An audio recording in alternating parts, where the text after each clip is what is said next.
Саптық дайындық пәні бойынша 6-шы тақырыбымыз қаруды арқаға, қарбауға, кеудеге алу қимылдары. Тақырыбымыздың жоспары: бірінші, қарумен бұрылу және қозғалу; екінші, автоматпен тәсілдерді үйренудің алдында студенттер автоматты белдікке, кеудеге күйінде қалай ұстап жүру керек екенін көрсетіп түсіндірген жөн. Автоматты белдікке күйінде саптық тұрыс кезінде, жаяу тәртіптегі марш кезінде және тағы басқа жағдайларда алып жүреді.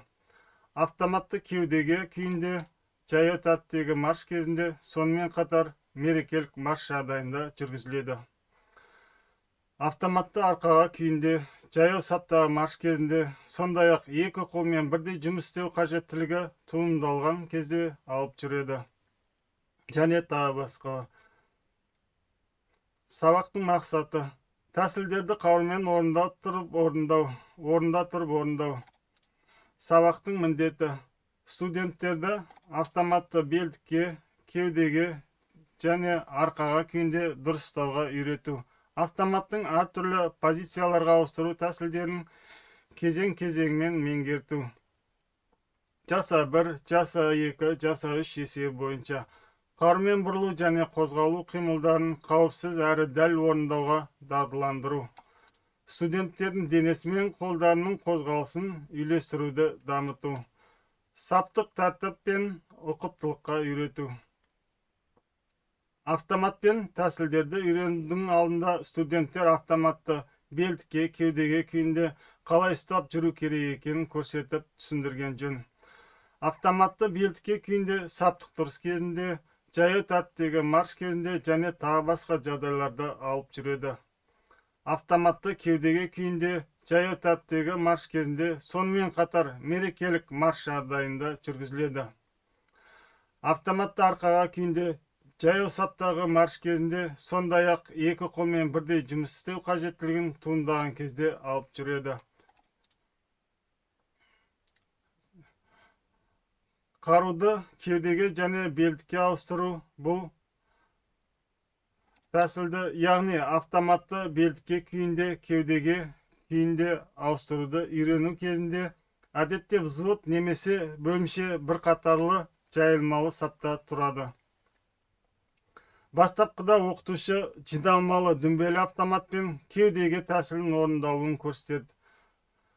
Тәсіл автомат кеудеге пәрмені бойынша орындалады. Автоматты кеудеге күйінен белдікке күйіне 3 есеп бойынша алынады. Ол үшін бөлімше командирі немесе әскери оқытушы мынандай пәрмен береді. Мысалға, автоматты кеудеге жаса 1, жаса 2, жаса 3, алғашқы тәсілді жаса 1 есебі бойынша орындау үшін оң қолдың шынтағын белдікке астынан шығармай автоматты иықтан оң қолмен алу тиіс. Бірінші тәсілді жаса 1 есебі бойынша орындағанда студенттердің автоматты иықтан оң қолмен алған кезде денелерін еңкеймеуін қадағалау қажет. Мұндай тәсілді орындаған кезде сонымен қатар саптық тұрыс ережесін және автоматты денеден алшақтатпай ұстау қажет екенін назарға алу міндет. Бірінші есепке студенттер қимылдарды дұрыс орындаса, оқытушы екінші және үшінші есеп бойынша іс-қимылдарға көше бастайды. Оң қолмен жаса 2 есебіне сәйкес, оң қолмен белдікті оңға апарып, алақанмен оны төменнен ұстап алу қажет. Яғни автоматты сол қолмен сағағынан және ұңғы кесің төменгі жағынан іліп алып, оның өзінің алдында оқ жатарын төмен, ауыз жағын солға қаратып ұстаған дұрыс. Ал жаса 3 есебі бойынша белдікті бастан асыра оң қолмен сол иыққа лақтырып тастап, онымен автоматты белдіктегі дүмбенің мойнынан ұстап алу қажет. Сол қолды жылдам түсіріп жіберу қажет. Қимылдармен оқыту барысында, яғни үшінші есеп бойынша студенттердің бастан асыра белдікті лақтыру кезінде мүмкіндігінше жоғары көтеруін және белдікті лақтырғаннан кейін оны жылдам дүмбенің мойнына апаруын қадағалау керек. Жиналмалы дүмбелі автоматты белдікке күйінен кеудеге күйіне 2 есеп бойынша алынады. Мұндағы жаса 1 есеп бойынша оң қолмен автоматты иықтан алып, оң қолдың шынтағын белдіктің астынан шығармай, автоматты сол қолмен сағағына және ұңғы кесігін төменгі жағынан іліп алып, оны өзінің алдына оқ жатарын төмен, ауыз жағын төмен қаратып ұстау қажет.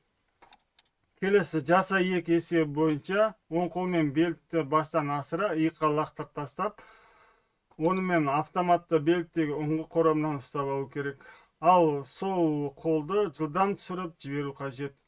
Тәсілдерді қарумен кеудеге күйінде бөлімше бойынша қарастырғаннан кейін бірден белдікке күйінде тәсілдерді үйренуге кіріскен жөн. Сонан соң екі тәсілді бірдестен орындауға жаттыққан дұрыс. Автоматты кеудеге күйінде, белдікке күйіне ауыстыру тәсілдерін орындау. Тәсіл белдікке пәрмені бойынша және 3 есепке орындалады. Ол үшін мынандай пәрмен беріледі. Автоматты белдікке және жаса 1, жаса 2, жаса 3.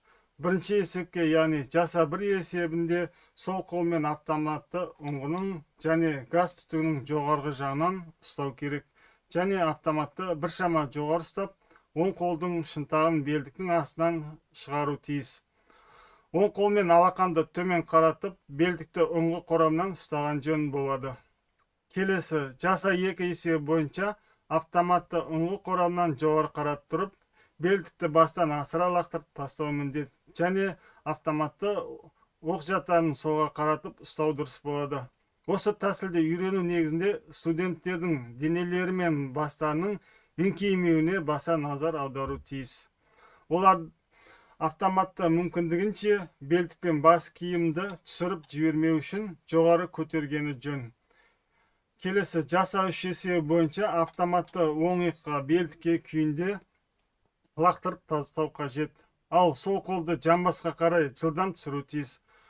Үшінші тәсілді үйрену кезінде автоматты сол қолмен иыққа лақтырып тастаудың дұрыстығына қарау қажет. Студент денені бұрмастан сол қолмен және оң иыққа автоматты лақтырып тастауды артқа тез қимылмен бағыттау керек. Автоматты асыра лақтырған кезде оң қолдың саусақтары белдік бойынша төмен қарай сырғиды және бұл кезде студент белдікті тартып өзіне ұңғыдан жарақат алмауын қадағалайды. Жиналмалы дүмбелі автоматты кеудеге күйінен белдікке күйіне де 3 тәсілмен алынады. Мұндағы жаса 1 есебі бойынша сол қолмен автоматты ұңғының және газ түтігінің жоғарғы жағынан ұстау керек. Оны біршама жоғары көтере отырып, оң қолдың шынтағын белдіктің астынан шығару керек және оң қолмен алақанды төмен қаратып, белдікті ұңғы қорамына ұстау қажет. Келесі жаса 2 есебі бойынша автоматты ұңғы қорамнан жоғары қаратып бұрып, белдікке бастан асыра лақтырып тастау міндет және автоматты оқ жатарын оңға қаратып ұстау керек. Келесі жаса 3 есебі бойынша автоматты оң иыққа белдікке күйінде лақтырып тастау қажет. Ал сол қолды жылдам түсіру керек. Бөлім бойынша тәсілді көрсеткеннен кейін бөлімше командирі тәсілді толық орындауды көрсетеді. Осыдан кейін жаттығуға кіріседі. Жаттығу барысында бөлімше командирі студенттерден тәсілдерді орындаудың дұрыстылығын және нақтылығын талап етеді.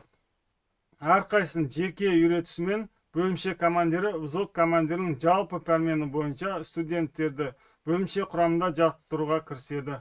Осыдан кейін оқытушы тәсілдерінің орындалуын тексеріп, тиісті бағасын қояды.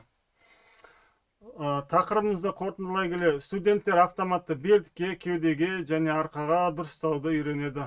Қимылдар кезең-кезеңмен қауіпсіздік ережесінде сақтай отырып орындалады. Автоматты ауыстыру тәсілдері жаса 1, 2, 3 есептері бойынша көрсетіледі. Бұрылу мен қозғалу саптық тәртіпке сәйкес жүзеге асырылады. Бұл дағдылар студенттерге қарумен дұрыс әрекет ету және әскери тәртіпті сақтау үшін қажет. Келесі осы тақырып бойынша қолданылған әдебиеттеріміз.